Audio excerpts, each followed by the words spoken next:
हे आहे Marathwada news network आणि आपण पाहत आहात मराठवाडा न्यूज।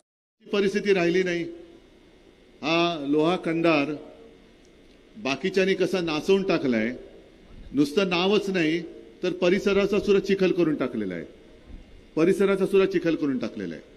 आणि या चिखलातून आता आपल्याला लोहा कंदारला बाहेर काढायचे।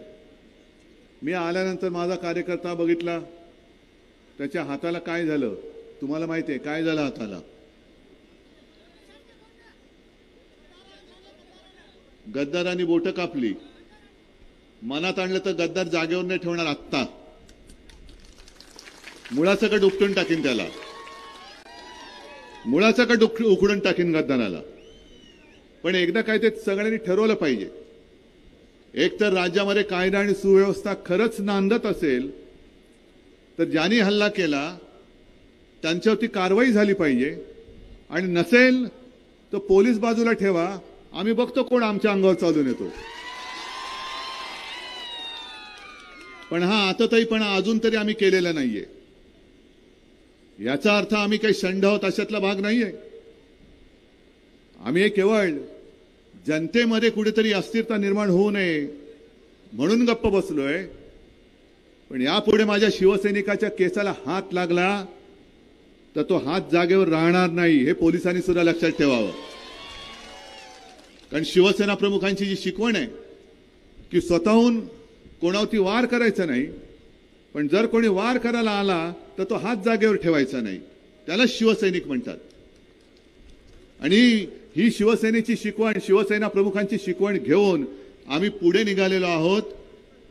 जे हे मिंदे आणि गद्दार आहेत, माझ्यावरती जे आरोप करतात की बाळासाहेबांचे विचार यांनी सोडले, विचार नाही सोडलेले, विचार हाच आहे, अजूनही तोच आहे माझा विचार।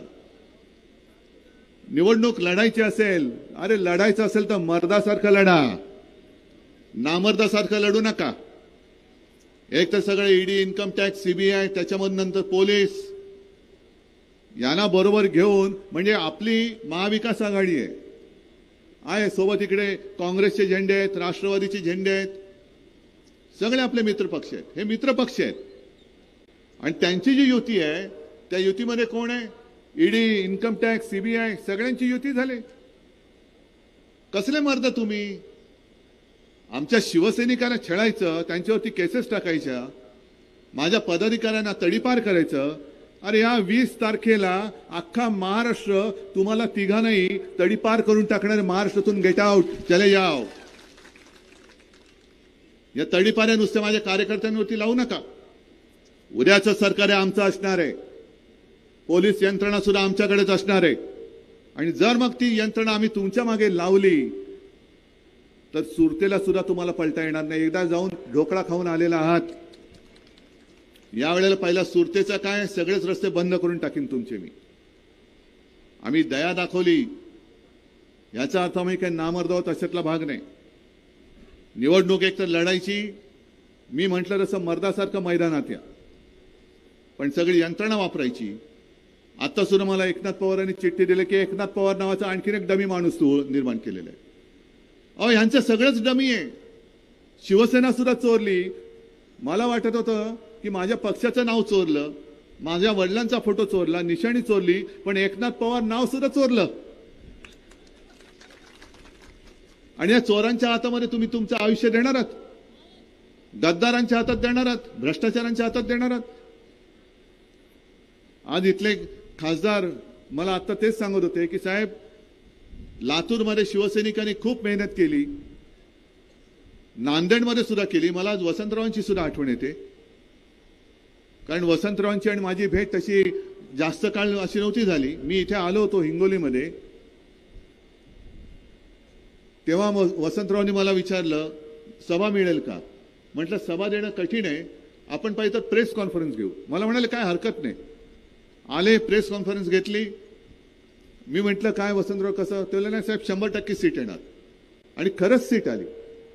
दुर्दैव आपलं असं की आपल्यातनं ते गेले, पण त्यांचा आता वारसदार आपल्याला निवडून द्यायचा आहे, नक्कीच द्यायचा आहे। पलीकडच्या मतदारसंघात असलो तरी मी सांगतोय, कारण यालाच तर आघाडी म्हणतात, आघाडीचा धर्म म्हणतात तो हाच आहे। जसं आम्ही लातूरमध्ये काँग्रेसचं काम केलं, नांदेडमध्ये केलं, तसं आता काँग्रेस आणि राष्ट्रवादीने सुद्धा जिथे जिथे मशाल आहे तिथे माझे मशालीचे उमेदवार तुम्ही निवडून द्या, आम्ही तुमच्या आणून देतो.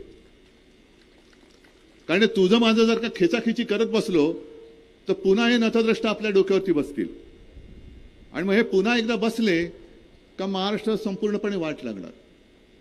जी परिस्थिती आज एकनाथराव तुम्ही सांगितले की लोहा कंदारमध्ये अजूनही रस्ते नाहीत, पाणी नाही, पाणी नाहीच आहे, पण नुसतं चिखलीकर आहे, नुसतं चिखल होतोय, बिन पाण्याचा चिखल.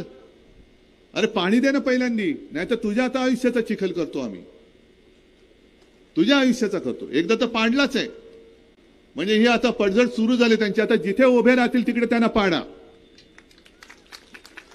लोकसभेला उभे राहिले पाडलेत, विधानसभेला राहिलेत पाडा, ग्रामपंचायतीला उभे राहिले पाडा, सोसायटीच्या उमेदवारी. आता कारण काय, एकदा ती खास सुटली ना खुर्चीची, की खुर्ची नसली की खास सुटते, कुठली तरी खुर्ची पाहिजे, हे बस झालं. आता आज ज्या विश्वासाने आजपर्यंत तुम्हाला या माता भगिनींनी आणि सगळ्यांनी नेतृत्व दिलं, शिवसेनेकडे सुद्धा आले होते. मला म्हणाले साहेब बघा मी जिथे जातो तिकडे निष्ठेने राहतो.